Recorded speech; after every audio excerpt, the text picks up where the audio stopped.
Good morning बच्चों। आज हम इलेक्ट्रोस्टैटिक जो हमारी फर्स्ट यूनिट है उसमें लास्ट टॉपिक था, जिस तरीके से हम electric field intensity due to electric dipole in axial position तक हम पहुंच गए थे। अब इस टॉपिक में मैंने आपको बताया था कि डाइपोल के कारण जो इलेक्ट्रिक फील्ड की इंटेंसिटी होती है उसमें दो स्पेशल केसेस अपने को पढ़ना रहता है। एक होता है एक्सियल पोजीशन, अब दूसरा जो हम पढ़ने जा रहे हैं वो है आपका ब्रॉड साइड पोजीशन।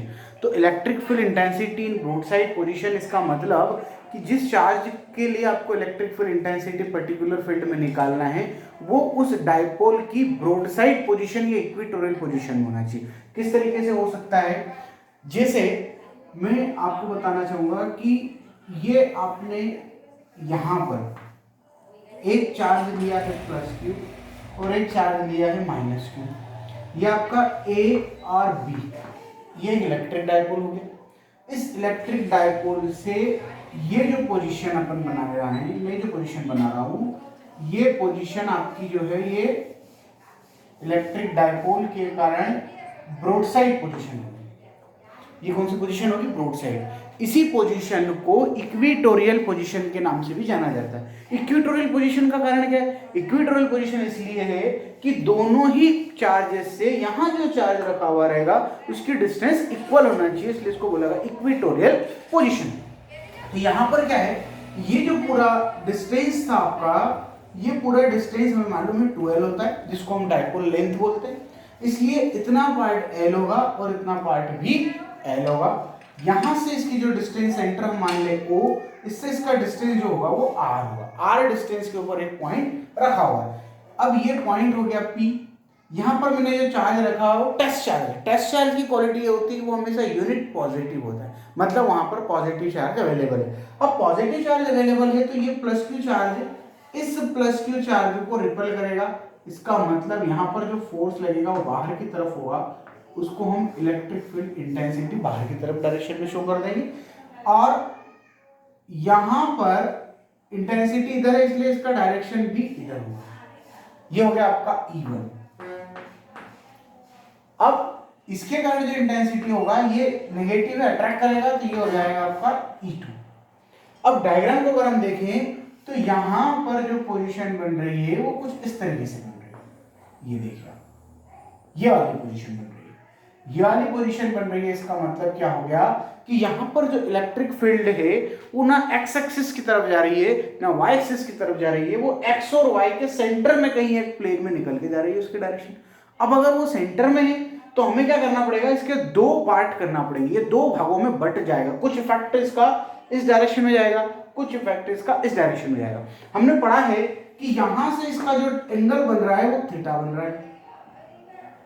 ये एंगल अगर थीटा है तो यह एंगल भी क्या होगा? थीटा होगा।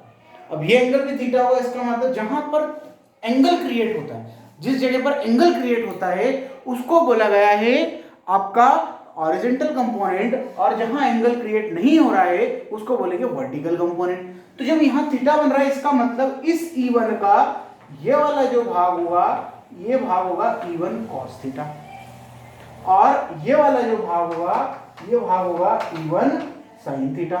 इसका मतलब E1 के दो पार्ट हो गए, E1 cos theta then E1 sin theta. This is a horizontal component and this is a vertical component of E1। that means electric field intensity due to plus q charge। अब minus Q के लिए अगर देखें तो direction इधर है E2, तो यहां पर भी एंगल यहां क्रिएट हो रहा है तो ये एंगल यहां क्रिएट हो जाएगा ऐसा सेम, इसलिए इसका भी horizontal component E2 cos theta यहां आ जाएगा। लेकिन E1 sin थीटा की हम बात करें तो ये इसका E1 sin थीटा यहां पर, इस तरीके से डायग्राम बन जाएगा। अब जब E1 sin theta, E2 cos theta, E1 cos theta, E2 sin theta, सारी चीजें जब हम लोग इसकी देख लेते हैं तो इसके बाद में हम इसका डेरिवेटिव पोर्शन जो है वो आगे सॉल्व कर सकते हैं कि कहां से किस तरीके से इसको सॉल्व करना है। अब देखिए, जब हमने एक्सियल पोजीशन निकाला था तो एक्सियल पोजीशन में इलेक्ट्रिक फील्ड का जो इंटेंसिटी है वो प्लस क्यू और माइनस क्यू दोनों चार्ज के कारण निकाला था। देन उन दोनों चार्ज को अपन ने रिजल्टेंट इंटेंसिटी जब निकाला था दोनों इंटेंसिटी को साथ में ऐड कर दिया था।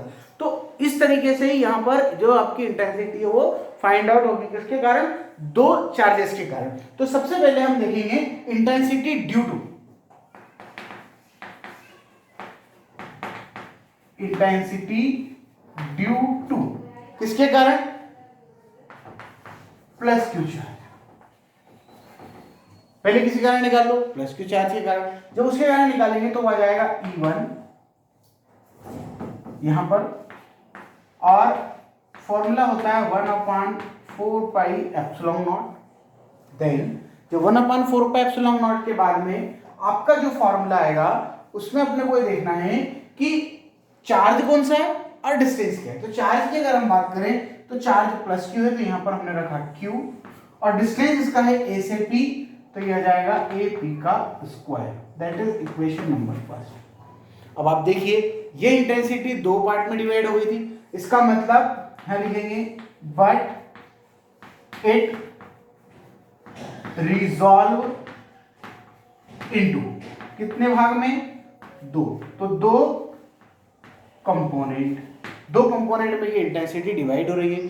जब दो कंपोनेंट में ये इंटेंसिटी डिवाइड होगी तो पहला भाग इसका होगा E1 cos थीटा, ये हो जाएगा हॉरिजॉन्टल, और दूसरा होगा E1 sin थीटा, ये हो जाएगा आपका वर्टिकल। एक हॉरिजॉन्टल कंपोनेंट हो गया और एक कौन सा हो गया, वर्टिकल कंपोनेंट। ये वाला जो है ये आपका जा रहा है अलोंग, किसके अलोंग है ये, तो इधर जा रहा है ये, मतलब एपी के अलोंग है, ये भी के अलोंग हो गया, और ये हो गया परपेंडिकुलर किसके, एबी, ये एबी के परपेंडिकुलर हो गया। तो इस तरीके से हमने इलेक्ट्रिक फील्ड आपका इंटेंसिटी एक चार्ज के कारण फाइंड आउट कर लिया। अब अगला जो पार्ट है उसमें है intensity due to minus Q charge. तो माइनस क्यू कारण निकालेंगे, उसको नाम दे देंगे हम E2। Then E2 is equal to 1/4πε0 Q upon BP का स्क्वायर। भाई B से P है, बट यहां पर क्या हो रहा है कि जो BP है वो बराबर ही है किसके, AP के, because this is equatorial position, that means the distance between AP and BP are equal. Therefore E2 is equal to 1/4πε0 Q upon AP square, that is equation number 2. Now it also resolve in two component. तो to component में पहला हो जाएगा E1 cos theta, दूसरा हो जाएगा E2 cos theta, और दूसरा हो जाएगा E2 sin थीटा। ये हो जाएगा हॉरिजॉन्टल वापस से, और ये हो जाएगा वर्टिकल। ठीक है, ये दो भाग वापस हो गए इसके। अब हमें क्या करना है, जब दोनों तरीके की इंटेंसिटी आपके पास फाइंड आउट हो गई तो हमें ये देखना है कि दो जो इक्वेशन आपके पास आई थी उसमें जो E1 cos थीटा और E2 cos theta, then E1 sin theta and E2 sin theta में क्या सिमिलरिटी है, उसके बेस पे अगर हम देखते हैं तो आपने देखा होगा कि जिस तरीके से हमारे यहाँ पर E1 sin theta vertical component था, यहाँ E2 sin theta vertical component है, लेकिन ये जो है ये भी परपेंडिकुलर AB है। अब साइन थीटा और वहां वाला जो साइन थीटा है, एक ऊपर जा रहा है एक नीचे जा रहा है। E1 साइन थीटा ऊपर, E2 साइन थीटा नीचे। दैट मीन्स क्या हो गया कि ये दोनों जो पार्ट है ये इक्वल है लेकिन अपोजिट डायरेक्शन में। तो both are equal and opposite direction, therefore they are cancel to each other. इसका इफेक्ट इससे कैंसिल हो जाएगा। इसका मतलब इस पॉइंट के ऊपर ना इसका इफेक्ट होगा ना ही इसका इफेक्ट होगा। दैट मीन्स यहां पर साइन थीटा वाले कंपोनेंट एक दूसरे को आपस में कैंसिल कर देंगे। इनके ऊपर किसी भी तरीके से इस चार्ज के ऊपर इन दोनों कंपोनेंट का कोई इफेक्ट नहीं होगा। That means both are equal and opposite, therefore they are cancel to each other. ये रीजन बता के हम उसका साइन थीटा वाला कंपोनेंट को छोड़ देंगे। अब हम सॉल्व करेंगे इसका रिजल्टेंट, जो कि केवल वर्टिकल कंपोनेंट की बजाय हॉरिजॉन्टल कंपोनेंट की कारण अपने को फाइंड आउट करना होगा। अब हम बात कर रहे हैं रिजल्टेंट की। तो रिजल्टेंट दोनों के कारण निकलेगा, E1 cos थीटा और E2 cos थीटा।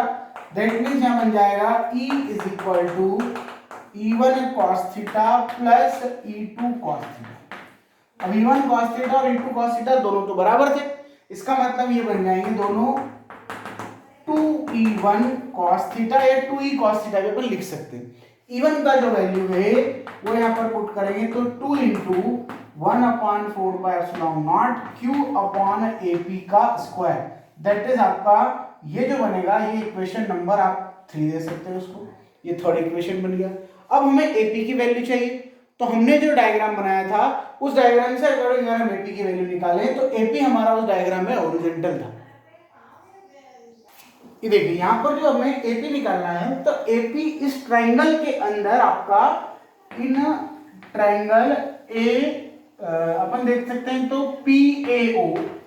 पीओ दे सकते हो, सॉरी पीएओ में अगर आप देखें या पीओए में देखिए आप, तो ये जो ट्राइंगल है इसके अंदर पाइथागोरस थ्योरम अगर आप लगा दे तो एपी का स्क्वायर जो है वो ओए का स्क्वायर प्लस ओपी के स्क्वायर के बराबर होगा। एपी का square that means AP square is equal to OA आपका आर है, एल है, ये वाला ये एल था और ये वाला हो जाएगा आपका आर, तो एल का स्क्वायर प्लस आर का स्क्वायर। इसका मतलब जो एपी है आपका, ये एपी क्या आ जाएगा under root L square plus are square. ये L square plus are square जो है ये आपकी एपी की वैल्यू आ गई। अब अगर हम एपी की वैल्यू यहाँ पर पुट अप कर देते हैं तो आप आराम से डेरिवेशन को फाइंड आउट कर सकते हैं। यहाँ पर एपी की जो वैल्यू है वो आपकी आ गई है E is equal to 2 into 1 upon 4 pi epsilon naught Q upon l square plus are square,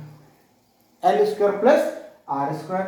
ये आपके पास किसकी वैल्यू आ गई एपी की, और एपी स्क्वायर की वैल्यू आई है, ये किसकी वैल्यू आई है एपी स्क्वायर की। लेकिन आपके पास जो वैल्यू है उसमें आपको चाहिए ये एपी स्क्वायर की वैल्यू आ गई, लेकिन आपका साथ में यहां कॉस थीटा भी चल रहा है। इसका मतलब आपको कॉस थीटा की वैल्यू भी निकालना होगा। तो कॉस थीटा अगर हम निकालेंगे तो कॉस थीटा होता है बेस अपॉन हाइपोटेन्यूज, तो बेस आपका वहां पर निकालें तो बेस था एल, हाइपोटेन्यूज आपका l square plus are square का अंडर रूट। इसका मतलब E is equal to 2 into 1 upon 4 pi epsilon naught Q upon ये L square plus R square हो गया इंटू में L अपॉन इसकी पावर को मैं ऐसा लिख सकता हूँ, पावर 1/2, अंडर रूट को 1/2 के फॉर्म में आप लिख सकते हैं।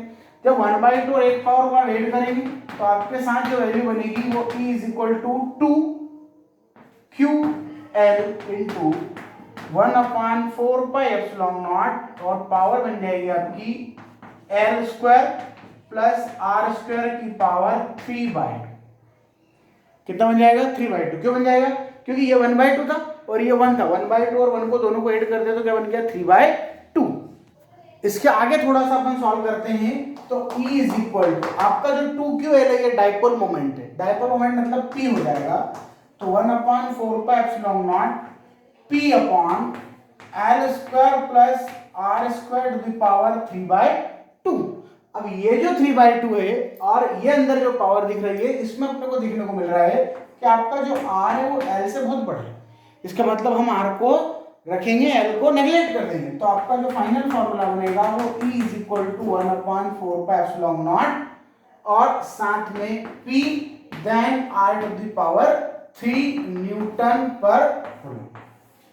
ये जो है ये आपका electric field intensity due to electric dipole in broad side position का डेरिवेशन हमने सॉल्व कर लिया। अब इसके आगे अगर थोड़ा सा बात करें कि इलेक्ट्रिक फील्ड इंटेंसिटी इन एक्सियल और ब्रॉड साइड में क्या रिलेशन है, तो वहां पर जो इंटेंसिटी आई थी वो आई थी 1 upon 4 pi epsilon not 2p upon r cube, वो आया था आपका 2p upon r cube. 2p upon r cube आया था, मतलब ये इंटेंसिटी इससे डबल है। इसका मतलब ब्रॉड साइड पोजीशन में अगर कोई पॉइंट आप ले रहे हैं तो उसके ऊपर जो इलेक्ट्रिक फील्ड इंटेंसिटी होगी वो एक्सियल पोजीशन में उसी चार्जिंग करंट इंटेंसिटी या उसी डाइपोल करंट इंटेंसिटी का जस्ट हाफ होगा। ये आपका आज का टॉपिक फिनिश हो जाता है, electric field intensity due to electric dipole in broad side position. Okay, आप इसको अच्छे से समझें, देखें। अगला टॉपिक इस यूनिट का हम अगले वीडियो में आपके साथ शेयर करेंगे। Thank you so much.